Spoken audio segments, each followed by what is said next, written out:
Yeah, and some of it, just refreshing my mind from that list of things that's on there was um, I learned a few things that I'd completely forgotten about. Oh, absolutely. You do every time you look backwards at where we've come from. Yeah, Uh, yeah, and it truly is important to know where we've come from. Somebody just didn't sit down one day and make this up. This has yeah, been evolving since probably before Socrates. In fact, I'm sure before Socrates. yeah, sure. Well, let me read this big picture part, Cool. which I'll redub. Uh, Okay. the New Thought movement represents one of America's great original spiritual contributions to the world, a revolution in consciousness that said, "Your mind shapes your reality, and the divine dwells within you." It emerged from a fascinating convergence of mesmerism, transcendentalism, metaphysical healing, and the rejection of the fire and brimstone religion of the 19th century America. I love Perfect. that. Perfect way to do it. And that religious movement you speak of still denies who we are and what we have to say as being Sure. somehow wooey wooey, stuff that isn't real. Yeah. My experience is it is very real because I've used it for 35 years. Sure. And then you got a background of Christianity, which is, quite a few years more than that. Yeah, a couple. And what I think is very interesting is that from what I've read, most of these spiritual implosions that happen, theological implosions that happen, impulsions, is that they come as a result of some political framework that is dissolving and something new is showing up. And in the meantime, people are reaching to figure out, what's happening to them. Exactly. That's what happened with Christians and Constantine when he was having trouble with the various nomad tribes and all that, and so he decided, hey, we got a whole new audience of people, which is the Christians we can throw into the war. There you go. Yeah.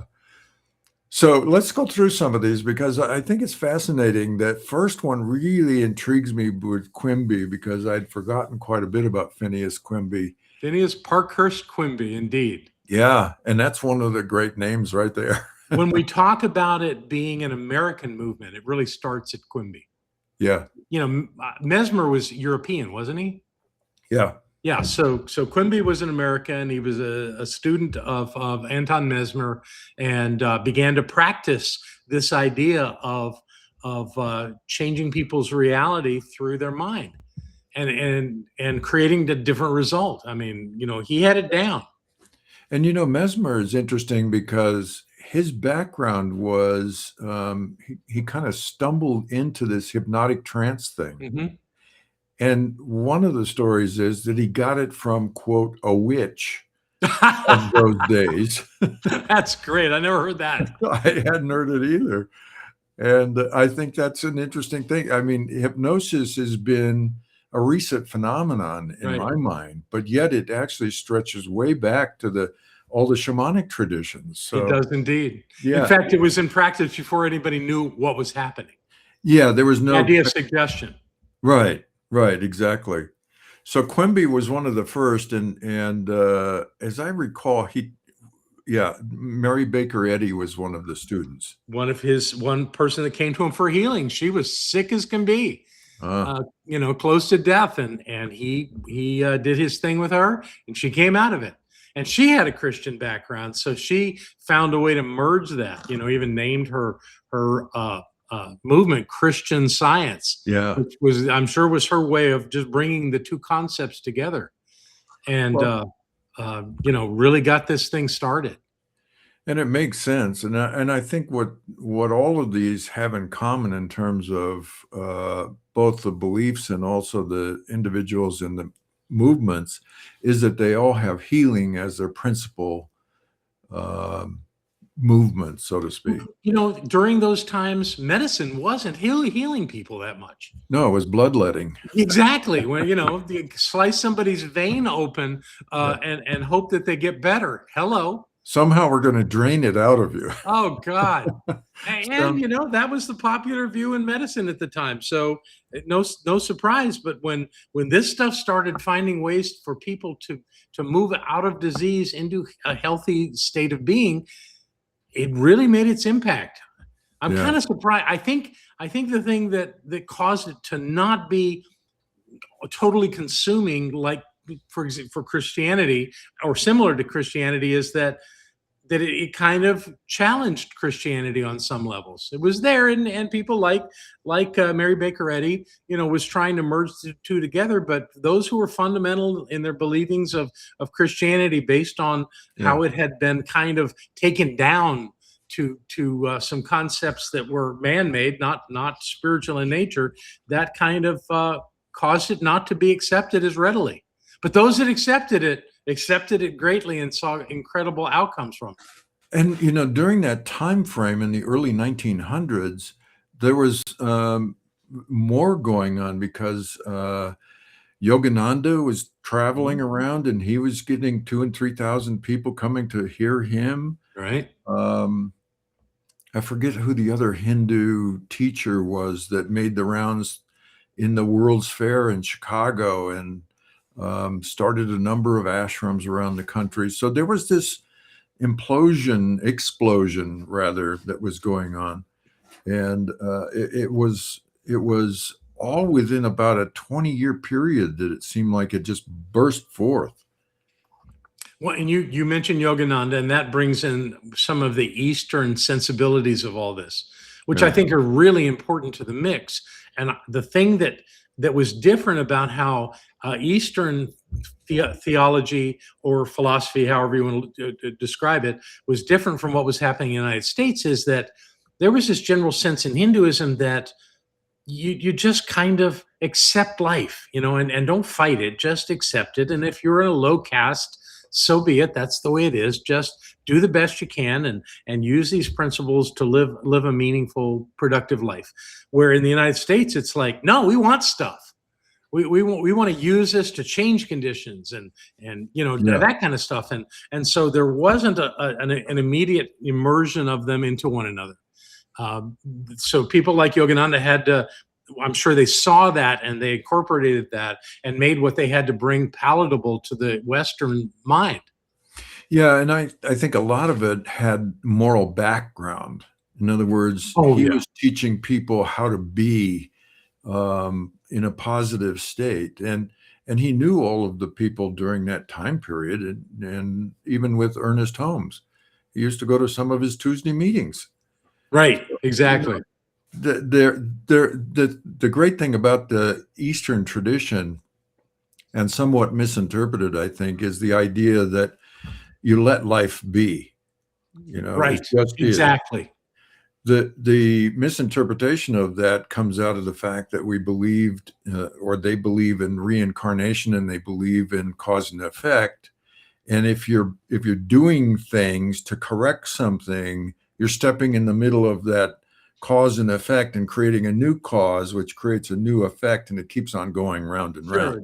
That was all the karma stuff, Karma, yeah, which which I is think true. the If Western mind misinterpreted for a long time. It Is what did. that. And one of the problems is it's still, I think, misinterpreted. It's misinterpreted as, oh, it's my fate, quote unquote, kind of Right. thing. It's Comes what, out of doing something wrong. yeah, yeah, and it's too judgmental in that sense. It is in the deeper philosophies of the East. It is important to understand that karma only relates to the mind. Right. If you don't believe it and you're clear about that, it doesn't affect you. What is the name of that way of being down in the Caribbean, where they can take a doll and stick a needle in it, and someone will Oh, feel the right, pain? voodoo something, right? Yeah, whatever that Santeria and that kind of stuff and voodoo, that's all based in belief. If you don't Sure. believe that stuff, you can stick all the pins you want into a doll that you call me, and it won't hurt. It won't affect me at all. It's me that does that. Yeah, what was that the famous doctor who did a lot of speaking on the tours that he tells about when he first got into practice. He was down in Louisiana, and he was in the emergency room, and this person came in, and they were, they had these terrible problems going on. And he said, I can't figure out what's happening. I don't see any physiological stuff Right. going on. And they said, well, the witch doctor, so to speak, down the street had cast a curse on him. Right. And he said, well, how did he do it? And they said, well, he had a toad or something, and he put it into his stomach. He said he put it into their stomach. He said, well, it was put on his stomach and then it just disappeared. And he says, oh, okay, I get it. And this guy had physiological symptoms in terms of his breathing was short, and Right. he was having sweats and all this. The guy, like a magician made the toad disappear, and the guy believed it was inside him. That's Yep. all that was necessary. And you know what the doctor did is he went across the street, Yeah. and he bought from the pet store A toad. something similar to it, and he brought it back. And he goes, I figured out what's wrong. And he comes in and he goes, it's his stomach. Let me figure out where that whatever it is. And anyway, he played a little game himself. Right. And he goes, oh, there it is. And he held it up and he said, I got it. The guy stopped breathing so bad and sat up and he says, I'm fine. Exactly. That's the whole belief idea. Absolutely. And and it's not that the body together. doesn't tell you when something's wrong. It does. Yeah. But if you believe it's wrong, that's another way that every cell in your body gets information. Right. And if you believe that, and you can turn vibrant health into disease in a heartbeat. Yeah. And remove it in a heartbeat. It's all based on what you believe, because you're still speaking to your cells through your beliefs. Right. And that Phineas Quimby, that story where, he understood, because that psychic that worked with him would suggest a remedy or something for the person. And he said it didn't matter if it fit or not. They got better. He said, and that's when he realized it was their belief. Yeah. So I think, and then Neville Goddard was another one. And in fact, he taught at the Institute, Science Mind Institute. And he was good at bringing that to a different perspective. My computer's talking to me. I hear that. Shush. You have a lovely voice. Yeah. I liked what he did, which is he learned to use imagination for creation outside, instead of trying to fix people because of the way they're turning it in on themselves.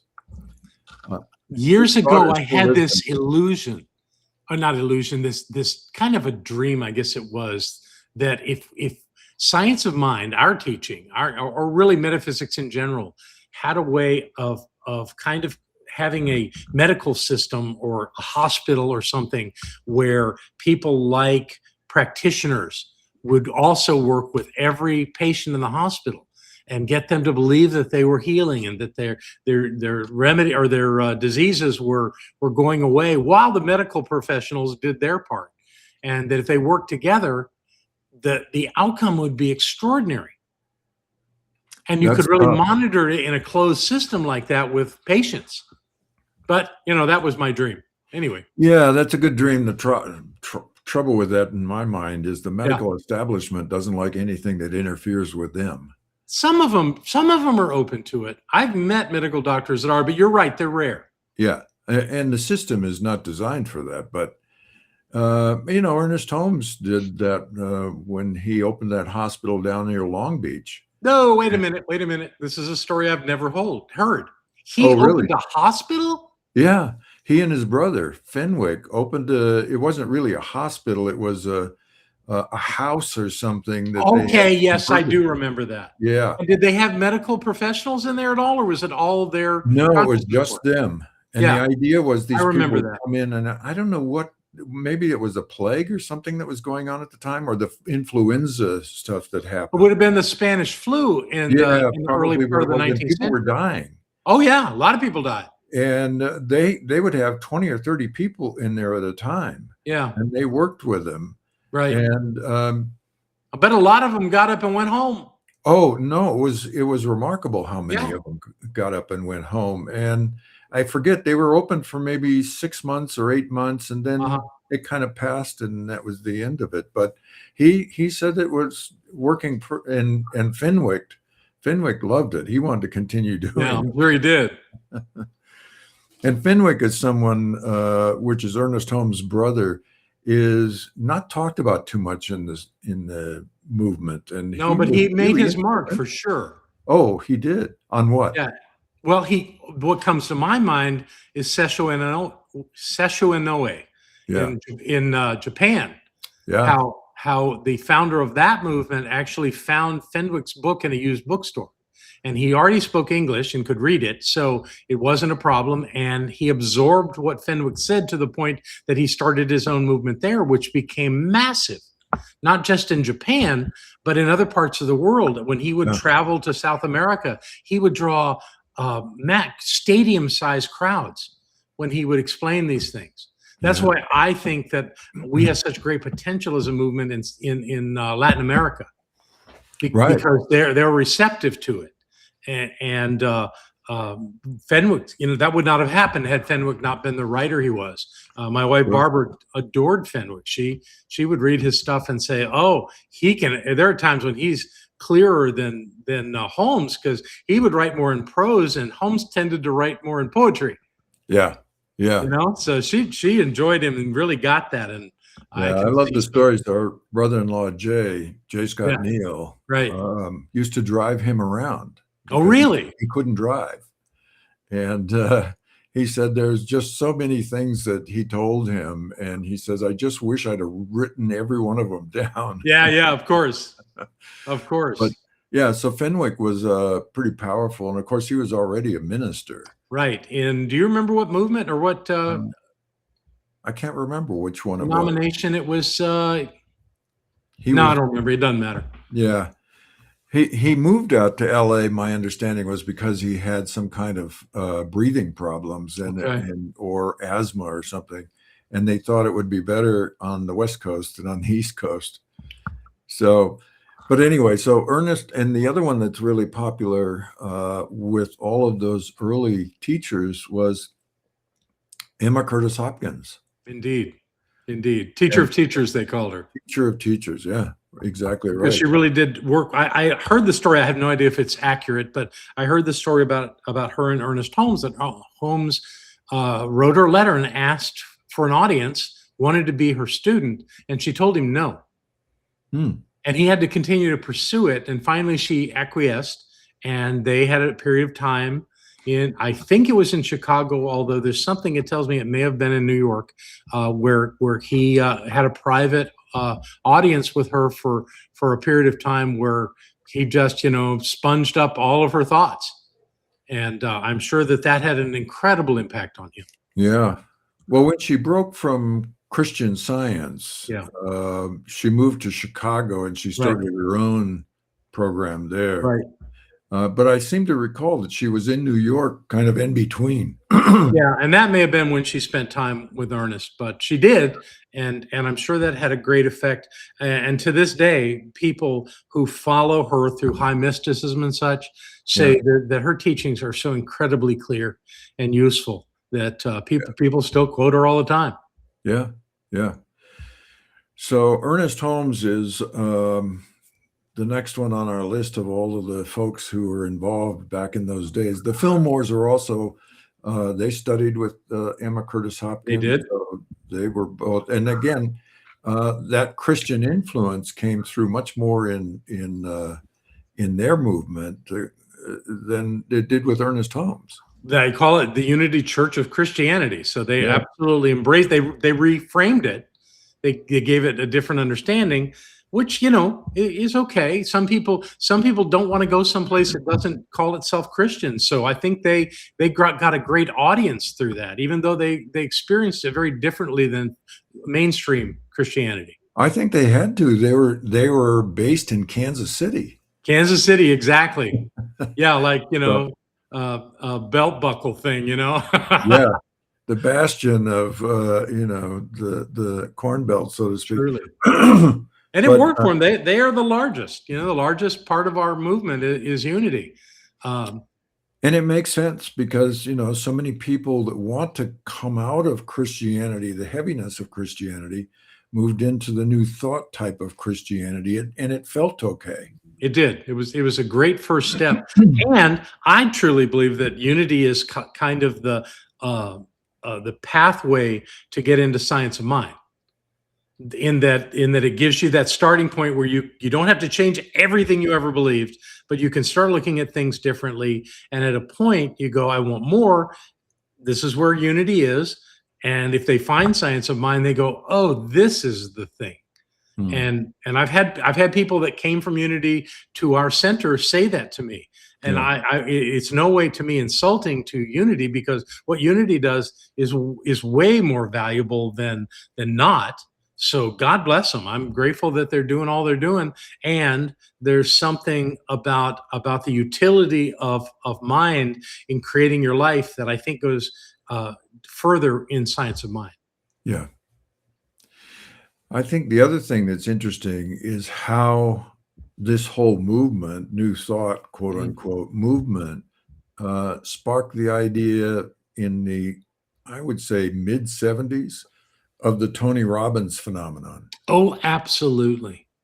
I And was all, well in science of mind when I went and spent time with Tony, and I could see that there were influences there. And you can find them lots of other places sure, too. sure. In fact, there's a whole secular movement that relates directly to what we teach. Yeah. Well, and I think the other was Warner Earhart and all of the others who created those programs, the Life Springs and the forums and all that. Right. And the influence to that was one individual who had come to the United States from England, and his name escapes me at the moment. And in Mill Valley, California, Uh-huh. he had all those people together who he was teaching. And what he was teaching was essentially what Ernest Holmes and all of the rest of them were teaching at that time, but he did it in a modern vernacular. Right. And Exactly. all Which can those, only help. yeah. And the big piece of it was mesmerism, although they Mm. never called it that, was Right. how you speak and the cadence you speak and Yes. what you say. Even Tony Robbins. I remember the story about Tony Robbins. I think he gave the story where he was in Venice Beach or that area, and Mhm. he wasn't doing very well. And he ran into a fellow who taught him about neuro-linguistic programming, Okay.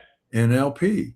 Right. And he found that to be remarkably good for, getting rid of all the nonsense in his head, Yeah. so to speak. And I'm reframing it to a certain amount because it's an old story that I haven't heard for quite a long time now. But it really was, and he still does today. He still does the NLP type of language. Sure he does. Yeah. And And if you NLP, understand NLP, you can see it in his yeah, presentations. and NLP was, an accumulation of different therapies and programs that Right. seemed to work that Bandler and his crew put together in a very quick and easy way to use.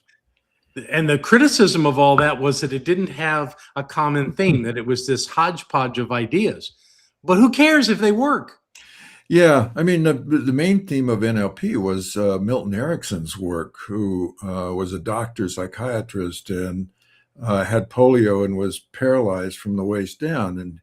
And he taught the hypnotic trance programs and Mhm. processes and was remarkable in the amount of healing he would do through that process, which takes us back to Phineas Quimby and what he Yeah. was doing at the time. Full circle, really. Yeah.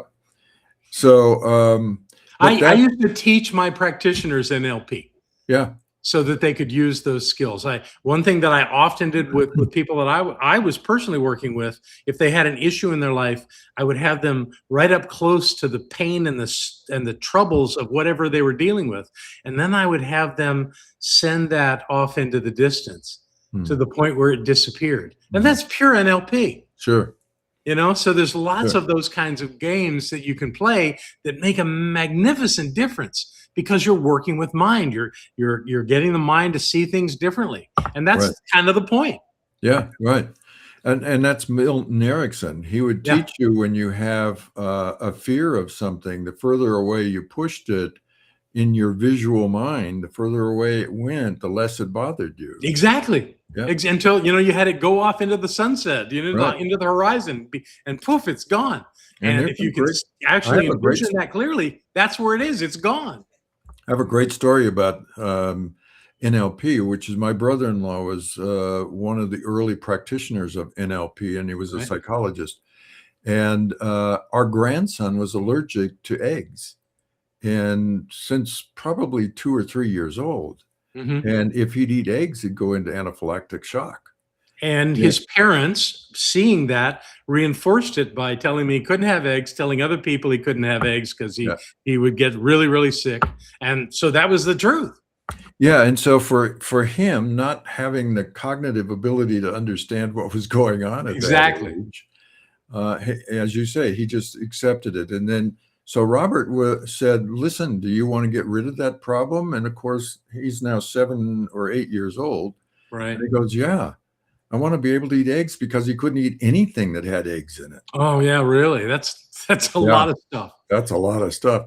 So Robert took him into the other room and they sat and they chatted. And when they came out, now his mother had EpiPens ready because she was afraid Right. because they Right. were going to test this. Right. Right. He was going to get really sick, according to her. Yep. And they both went in and they ate 3 or 4 eggs apiece and nothing happened. Nothing happened, really. So that's clearly, and what he did is he reframed the story of what took place. It turns out what happened was when he was not old enough to understand what was going on, he's sitting in the high chair. His mother's late for work. She's scrambling and screaming about eggs on his plate, and he got to hurry up and eat all those eggs. And he started feeling bad Yeah. because of her energy, Right. and he associated it with the eggs.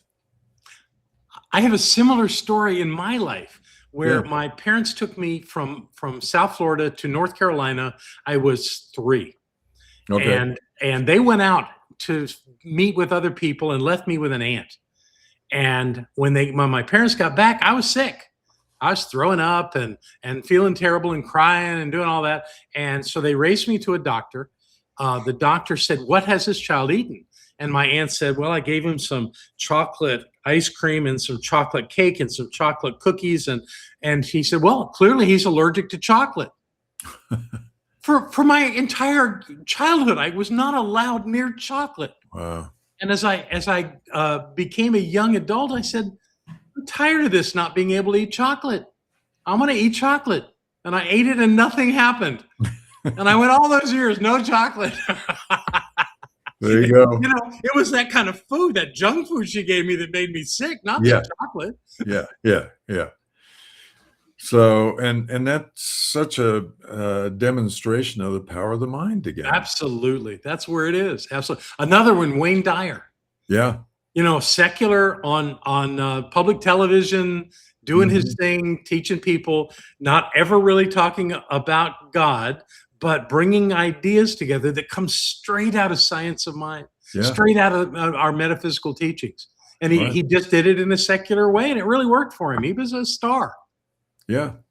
Yeah. He had a nice, pleasant, way of bringing things like that to the audience. Absolutely. And Mary Jean says when, she first knew him, he did the same talk over and over and Oh, over I'm and sure. over again. Of course he And did. He would yeah, travel.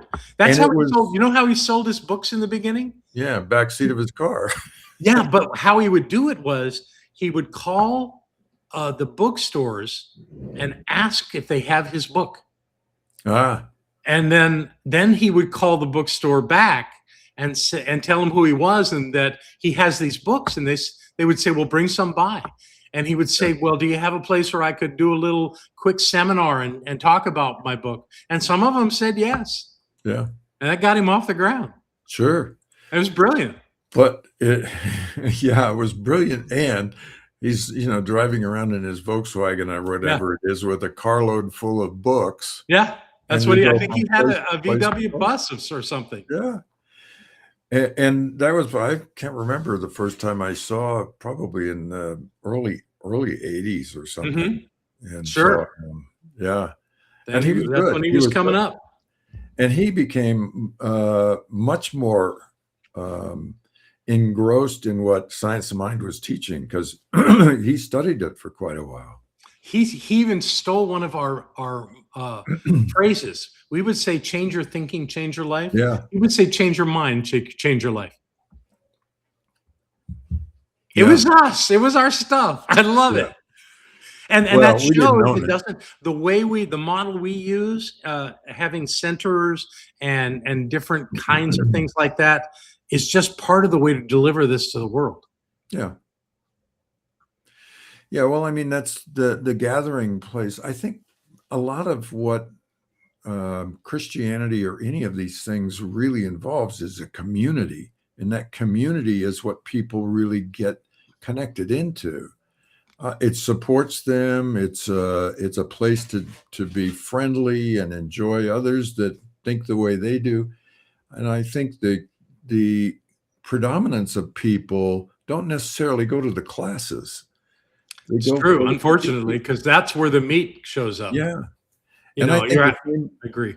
the same as in unity. You see the number of people come into the churches, or used to, and yet the classes didn't have anywhere near that number of No, people. no, we and our the only time with Barbara and I, our center, we had reasonable sized classes, but the big classes always happened in the summer when we taught prosperity. Yeah, yeah. That because we would people would create wealth out of that class because they were shifting their consciousness, and so at times we had as many as 300 people in that class. Wow. Yeah, and it was well received always, always. Yeah.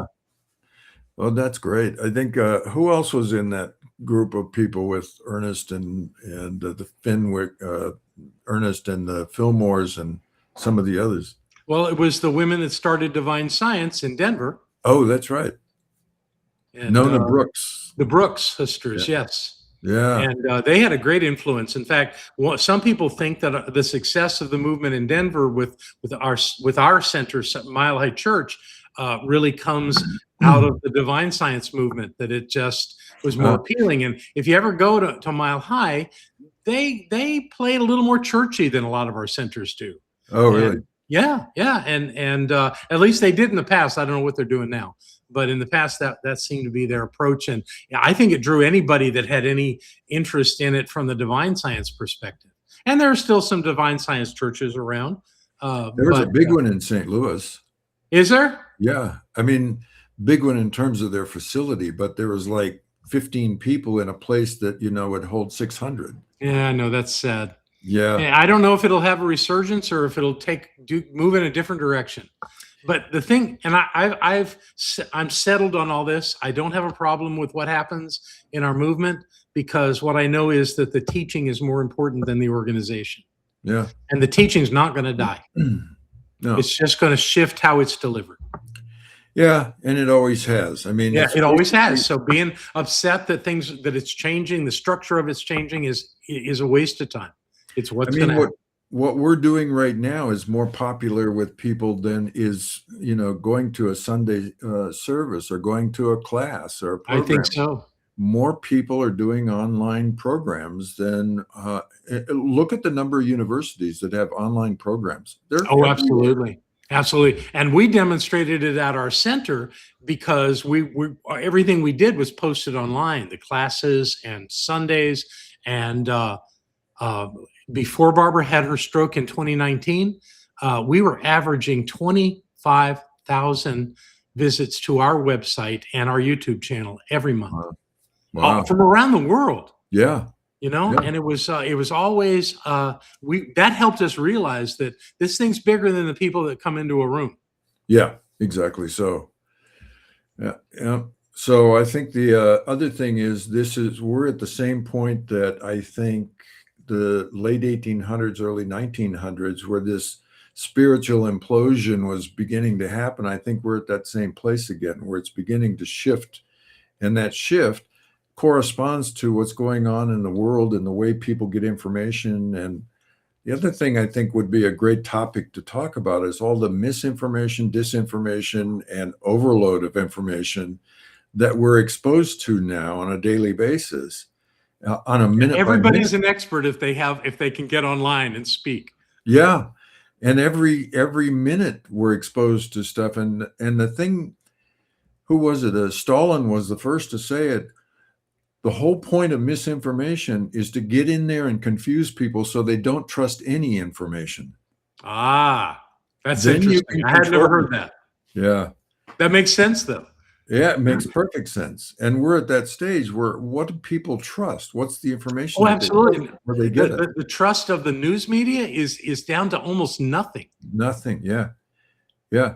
And so where they get their information is in 30-second sound bites off Right. of TikTok. Or Exactly. Or Instagram, YouTube. or like you already said, podcasts. Yeah, podcasts are very popular as long as they have video with them. So, That's important. You're absolutely right. People don't want to listen as much as they want to see. yeah, they want to see whether you're authentic or not. And Right. But on the other hand, you also have to give them audio because they drive to work wanting to listen to these kinds of things. True. Absolutely. People use it going to work. Yeah, and I And found the other thing that's now beginning to happen is they want the transcript of the show so they can read it. Some people are better at digesting through reading. So and that's valid, that's true. So now those are the 3 points that we need to hit and will, Fantastic. the video, the audio, and the transcripts. Right. And then you follow that with posts. And so all that relates to where they can come to get this kind of information. Delivery systems change. Yeah. Humanity changes. Our way of being a culture changes. So this is all perfect. There's nothing. No one should go, oh, this is not going to work or it's going to be difficult. It is what it is, and let's just do it. Yeah. Everything is perfect. If it wasn't perfect, the universe wasn't perfect, it wouldn't exist. There you go. can't Baseline principle. Good for you.